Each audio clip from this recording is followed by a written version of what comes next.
नमस्कार प्रिय साथियों, आज रविवार 24 मई को हम फिर उपस्थित हुए हैं पूजनीय डॉक्टर बुद्धदेव चक्रवर्ती जी के समीप। हमें बेहद खुशी है कि हर बार की तरह आज भी वो हमारे साथ मौजूद है और हम आज कुछ प्रश्न लेके उनके सामने आए हैं। सीधे तौर पे अगर प्रसंग पे आया जाए तो वर्तमान परिस्थिति जो भारतवर्ष का देखा जा रहा है, उस हिसाब से देख रहे हैं कि नौकरी की वजह से या पढ़ाई लिखाई की वजह से, नौकरी मेन है, उसके वजह से घर के जो होते हैं यंग, उनको बाहर जाके रहना पड़ रहा है।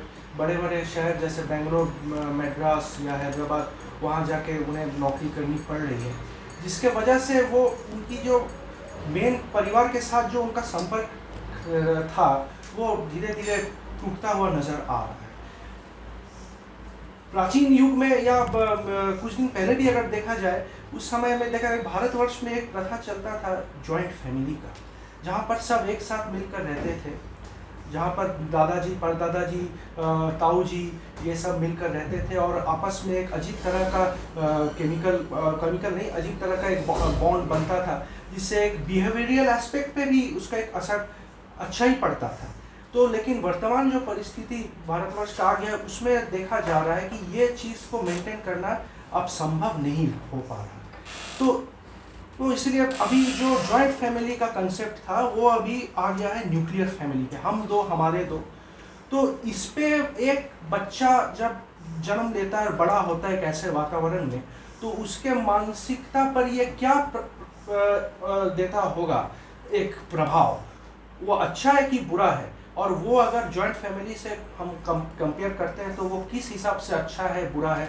बिहेवियरल एस्पेक्ट पे अगर बात करें या अगर एडजस्टमेंट कैपेबिलिटी पे बात करें हम, तो वे न्यूक्लियर फैमिली में जो बड़े होते हैं उनका वो जॉइंट फैमिली से क्या होता है, अच्छा होता है बुरा होता है, इसी बारे पे हम पूजनीय बुद्धदेव चक्रवर्ती से सवाल करेंगे। तो बहुत बहुत धन्यवाद आपको हमारे साथ जुड़ने के लिए। तो अगर आप हमें इस बारे में थोड़ा आलोक प्रकाश करें तो हमारे दर्शकगण के भी ये सारे प्रश्न हैं, तो आपसे अनुरोध है कि आप कुछ इस विषय में हमें बोलें। उसके पहले आपसे हमारा एक तो प्रश्न है, तो बहुत अच्छा बताए कुछ। सबसे पहले हमको काइंडली बता दीजिए, आप ही बता दीजिए, फैमिली किसको कहेंगे? जॉइंट फैमिली, न्यूक्लियर फैमिली तो हम आपके पास से सुने, लेकिन फैमिली किसको कहेंगे सुनना चाहते हैं। फैमिली मतलब जहाँ पर हम सब एक साथ मिलकर रहते हैं, माँ, बाबूजी, ताऊ जी सब जहाँ पर रहते हैं, हमारे खून का रिश्ता जिनके साथ है उनके साथ हम रहते हैं, बंधन रहता है, उनका सेवा यत्न करते हैं, एक साथ रहते हैं घर एक छत के नीचे, यही फैमिली है। जो कि बोलचाल यही देखा जा रहा है, हम लोग को स्कूल में यही सिखाया गया है। अच्छा, ठीक है, बहुत अच्छा है। लेकिन एक तो चीज़ देखिए, फैमिली का जो आप डेफिनेशन, जो सिम्टम आप बताए हैं, ये क्या एक जगह स्टैटिक है? स्टैटिक तो है नहीं। फैमिली बाउंड्री मतलब जो है हमारा relationship through marriage, relationship with ancestor, ये सब हम बताते हैं। लेकिन रिलेशन होता किसका है? आदमी से आदमी का होता है ना, mental attachment, that is the main real thing. एक ज़माना था, अभी भी कहीं पे होगा, पूरा मोहल्ला फैमिली जैसा था, होता नहीं था? उस कॉन्सेप्ट को आप पीछे ले जाइए, ऐसा हो सकता है किसी का आदमी, किसी का कैरेक्टर, किसी का क्वालिटी, जो पूरा दुनिया ही उसका फैमिली जैसा है, ठीक है नहीं? तो ये कोई स्टैटिक चीज़ नहीं है। ये जो फैमिली है ये डेवलप किया बहुत दिन से, आस्ते आस्ते आस्ते आस्ते, एंड नथिंग इज स्टैटिक, सब चेंज होता रहता है। ये जो न्यूक्लियस फैमिली कहिए और जो अभी जॉइंट का है, ये भी as a result of social change आ गया है, ठीक है नहीं? तो कौन अच्छा है कौन खराब है जांच करना तो at the point of time it is not so easy. लेकिन एक ज़माना है जो अभी आप ही बताया, माँ बाप से बिछोड़ कर बच्चा को हम लोग का देश में जंगल में गुरु के पास भेज दिया जाता है। वो भी तो डिटैचमेंट हो गया माँ बाप से। आप पढ़ने के लिए अभी भी बाहर लोग जाते हैं, ठीक है नहीं? इसका मतलब क्या है एक्चुअली, अगर member if they be educated in real sense, if they are endowed with human qualities in any place, then an unknown person can be considered as a family man. उसके हमारा लिए कोई खून का संपर्क होना ये कोई बाध्यतामूलक? No, I think it is not necessary. हमारा देश में तो कॉन्सेप्ट है वसुधैव कुटुंबकम. भारतवर्ष का एक तो वाणी है ना, वसुधैव कुटुंबकम. अहम परम पर अहम अहम हमको तो याद नहीं रहता. कहना क्या है, जो आमार पौरेर, मेरा अपना दूसरे का है, ये जो कंसिडरेशन है ये क्षुद्र मन का परिचय है ना. जो बृहत मन का आदमी है वो कहता है, हम जिस लोग बोले वसुधैव कुटुंबकम, सभी अपने हैं, सब अपना है, हमारा सब अपना है. इसीलिए कहा जाता है as a human being, not only as a human being, as a living being, we have to feel one type of oneness with every body. आपका घर के बगल में जो तो बरगद का पेड़ रहता है, ओके आपका फैमिली का आदमी है, ओके रिलेशनशिप है क्या, ब्लड रिलेशन तो नहीं है, he is also member of family as it is considered. ठीक है नहीं. और हम उसी को, कोई भी पेड़ पौधा जो भी हो इन्वायरमेंट का, उसको अपना फैमिली जैसा ही हम ट्रीट करते हैं. Why? Because they are the supplier of our energy for life. हमारे अच्छी वेलबींग के लिए जरूरत है. अच्छा, ठीक है नहीं, जिम्मेदार। ठीक है, जिम्मेदार है. एक बात ये है. दूसरा बात है, so far as personality is concern, personality क्या कहा जाता है. देखिए, हम जो हम हैं, मेरा जो अपनापन है, ये कैसे आया हमारे अंदर. अगर आपको बचपन में ले जाके स्पेस पे रख दिया जाता, ये नहीं आता, विकसित नहीं होता.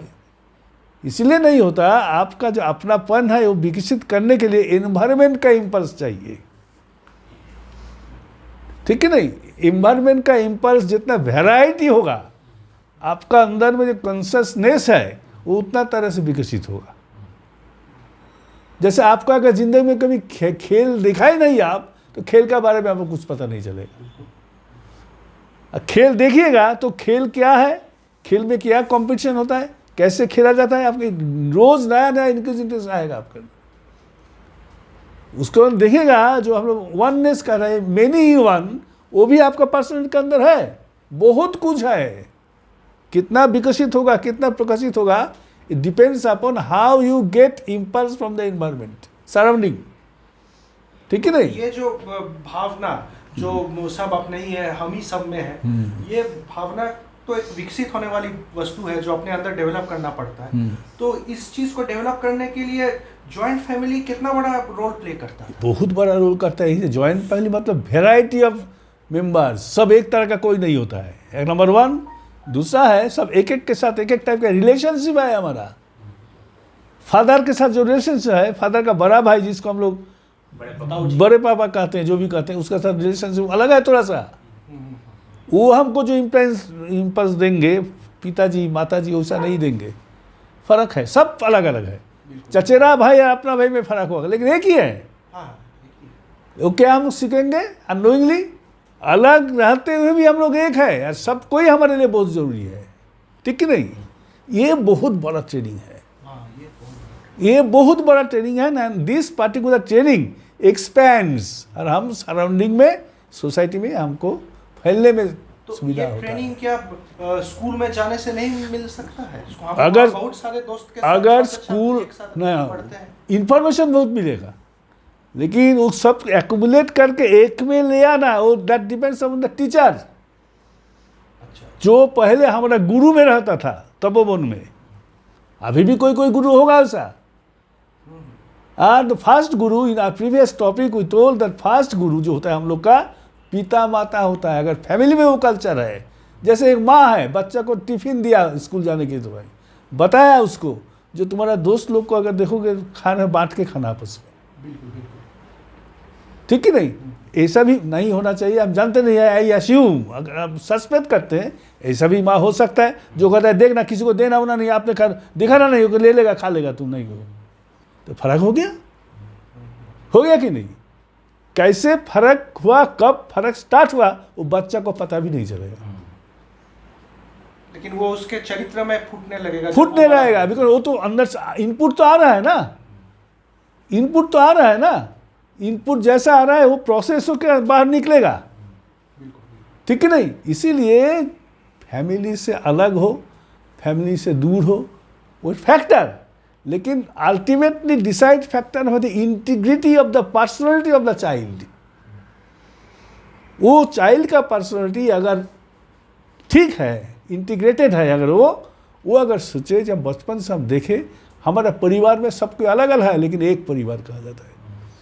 हमारा मोहल्ला में बहुत लोग हैं लेकिन मोहल्ला कहा के एक ही मोहल्ला है। हमारा डिस्ट्रिक्ट में बहुत छोटा सा टाउन है लेकिन सब मिला के एक ही डिस्ट्रिक्ट है। ऐसा कर अनेक एक कंसेप्ट उसका हर एक समय अगर उसका अंदर में आएगा तब ज़्यादा फर्क नहीं पड़ेगा। We must see all the things in positive outlook.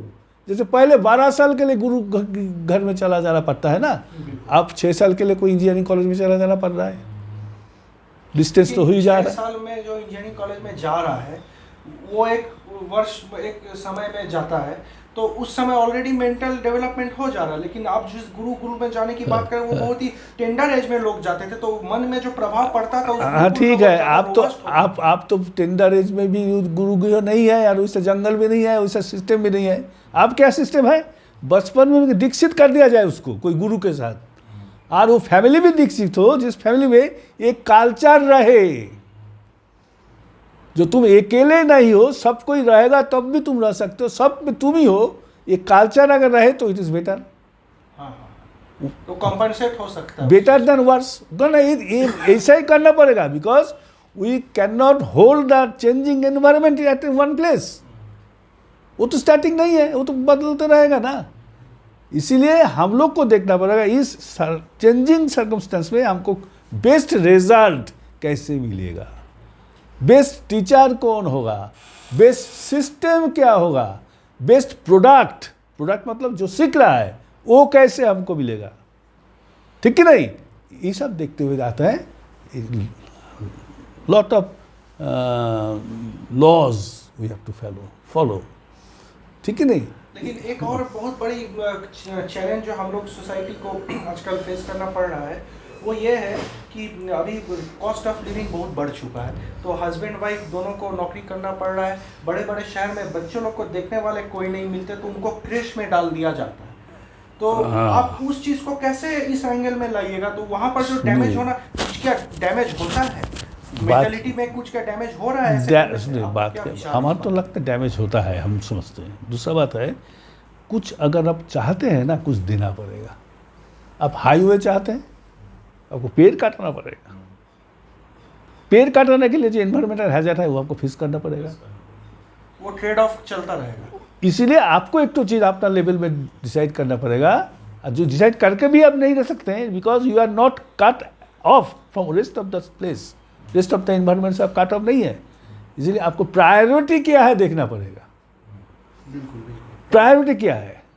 जैसे आप चाहते हैं हमारा फैमिली तो पीसफुली रहे, बच्चा लोग ठीक ठाक रहे, अगर एक चाहते हैं तो आपको सब कठिनाई में जीना पड़ेगा, लग्जूरियस। जैसे आप एसी अगर लगाना चाहते हैं, आपको वाइफ को सर्विस करना पड़ेगा। अब एग्जाम्पल दे रहे हैं, ठीक है, हम गर्मी में रहेंगे लेकिन बच्चा लोग को थोड़ा सा माँ का एसोसिएशन मिले, ठीक है ना। ये आपके ऊपर डिसाइड करता है, और आपका फर्स्ट साइड कितना है वो भी देखना पड़ेगा। लेकिन मुझे आप एक बात बताइए, आप बहुत सही बात बोल रहे हैं कि मेरे ऊपर डिसाइड कर रहा है, लेकिन जब एक आदमी डिजीज हो जाता है, कैंसर पेशेंट फॉर एग्जांपल, तो उसके पास कोई ऑप्शन वाली चीज़ नहीं होती है। डॉक्टर जो बोलेगा उसको बचने के लिए वो काम करना ही पड़ेगा। तो इसी चीज़ को अगर हम नेशनल स्केल में देखें, हर एक बच्चे को अगर मेंटल ब्लॉक शुरू से हो जा रहा है या डेवलपमेंट में एक कठिनाई उन लोग अगर आती है, अकेलेपन में रह रहे थे, तो वहाँ पर भी हमारी जो ऑप्शन की बात आप कर रहे हैं कि हम क्या चाहते हैं क्या नहीं चाहते, वो तो अल्टीमेटली आपका नेशनल इंटरेस्ट पे आ रहा है। आता है तो वहाँ पर ऑप्शन का बात कितना ऑप्शन का बात, इसीलिए आपको लगता है, आपको नहीं लगता कि कुछ चीजें मैंडेटरी या कंपल्शन हो जाना चाहिए in keeping view with the interest of the nation? Compulsory करने से टिकता नहीं है ना, कुछ दिन टिकेगा लेकिन टिकता नहीं है। जो एक्सेप्ट हम लोग अंदर से नहीं कर रहे हैं उसको टिकता नहीं है, थोड़ा दिन बाद खत्म हो जाएगा। और एक तो चीज़ बहुत बड़ा चीज़ है, सोशल स्ट्रक्चर के अंदर तो हम है ना, हम उससे बाहर नहीं हैं। तो हमारी जो क्रियाक्रम है ना, वो अभी सोशल स्ट्रक्चर ऐसा हो गया, एक दिन में नहीं हुआ, ठीक है नहीं। अब हम जब बीमार पड़ते हैं कोई देखता नहीं है, एक समय से बहुत लोग देखता था, हम भी देखा नहीं है। देखना पड़ेगा, नहीं देखने से दूसरे को नहीं चलेगा, ये हमारा कल्चर में नहीं है। हम सोचते हैं हम रसगुल्ला खाएंगे हम ठीक रहेंगे, बच्चे लोग ठीक रहना चाहिए, यार को कुछ नहीं है। ये जो शुरू कहाँ से हुआ, अब देखिए डिसेक्शन करके, जब तो माँ कहता है जो फ्रेंड उनको मत देखा रहा वो खा देगा, अब तब से ही शुरू हो सकता है ये कल्चर। जब पिताजी कहते हैं तुम्हारा जो होमवर्क का कॉपी जो है वो दूसरे को दिखाओ नहीं, तो आपने से करके ले जाओ, देखा आपने, ठीक है नहीं। तो पॉल्यूशन आस्ते आस्ते आस्ते आस्ते हम अपना पॉल्यूशन अपने का, ठाकुर जी एक तो बात बहुत अच्छा कहते हैं, इसलिए कहते हैं बर्बाद जो हम लोग हुए हैं मेरे दोष से हुए हैं। लेकिन हमारा आईसाइट इतना मायोपिक है, हम अपनी तरफ हम नहीं देख सकते। बात क्या, हमारा आँख जो है ना मुंह मंडल में, मुंह के सबसे नजदीक है, लेकिन हम अपने आप को नहीं देख सकते। ये जो लिमिटेशन है इट इज फ्रॉम द, इसी के लिए कहा जाता है आप एक तो किसी को सामने रखिए जो आप क्या है आपको समझा देगा। ये जो श्लोक जो संस्कृत में कहा जाता है, आप तो संस्कृत वाले डेड लैंग्वेज कहा जाता है, जैसे अज्ञान तिमिरान्धस्य ज्ञानांजन शलाकया, अज्ञान जो है उसको ज्ञान रूप लाइट दिखाने वाला एक तो जो है उसको हम लोग गुरु कहते हैं। अब हम खाली गुरु कुछ नहीं होता है कहेंगे देंगे, कर सकते हैं, वो हमारा राइट है, उसका कॉन्सिक्वेंस भी तो हमको मिलेगा ना। और कॉन्सिक्वेंस ऐसा आता है कि ये कॉन्सिक्वेंस जो आपके वजह से वो समझने का भी वो जो डेप्थ या है वो भी खत्म हो जा रहा है। लोग आप लोग तो कैंसर का डॉक्टर है ना, कैंसर कहता है क्या है, very जल्दी स्प्रेड करता है, अनकंट्रोलेबल डेवलपमेंट जो सेल का है उसको कहता है मोस्ट एज जिसको कोई रेगुलेटेड नहीं किया जाता, अनकंट्रोल्ड सेल डिवीजन। तो ये पॉल्यूशन जो है ना, दोष जो है तो ऐसा ही है। इसलिए in the very beginning Thakur ji इसी को कहते हैं क्रिस्टी कल्चर। कल्चर मतलब क्या, जो सोचने से, जो कहने से, जो बोलने से, जो कुछ प्रैक्टिस करने से हम बहुत अच्छा से बचते हैं, रहते हैं, सपारिपार्श्विक, उसी को कल्चर कहते हैं। And that must be long programmed. एक दिन में कल्चर नहीं कहा जाता है। फिश कल्चर क्या एक दिन में होता है? पैडी कल्चर मतलब बहुत दिन टाइम लगता है। तो ह्यूमन कल्चर तो और कठिन होगा, ठीक है नहीं। तो यही सब चीज है। Let us stop the discussion, बहुत लंबा हो जा रहा है और फिर बाद में कभी मौका मिलेगा ना। I think I have explained the question you asked. धन्यवाद, बहुत बहुत धन्यवाद आपको। हम फिर बहुत जल्दी उपस्थित होंगे, तब तक के लिए आज्ञा दीजिए। जय।